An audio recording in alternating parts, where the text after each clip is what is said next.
கனிமொழி கருணாநிதி அவர்கள் ஒரு கேள்வி கேட்கிறாங்க. இந்த நாடாளுமன்ற கூட்டத்தொடர்ல கேட்கிறாங்க.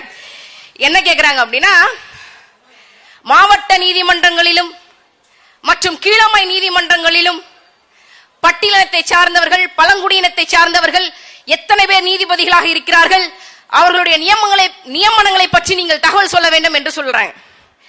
கனிமொழி கருணாநிதி திமுகவை நாடாளுமன்ற குழு தலைவர் இல்லையா, அவங்களுக்கு ஸ்பெஷல் மரியாதை கொடுக்கறாங்க.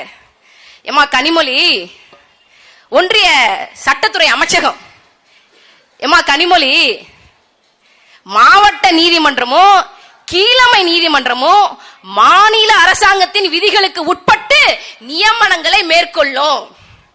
இதுக்கு முழு முதற் காரணம் மாவட்ட நீதிமன்றங்களாக இருக்கட்டும், கீழமை நீதிமன்றங்களாக இருக்கட்டும், இது எல்லாமே article 233 and 234 of Indian constitution, இந்திய அரசியலமைப்பு சட்டப்படி மாநில அரசாங்கத்திற்கு உட்பட்ட அதிகாரம். இது நீங்க உங்க நொண்ணங்கிட்ட தான் கேட்கணும், எங்க கிட்ட கேட்க கூடாதுன்னு சொல்லிருச்சு.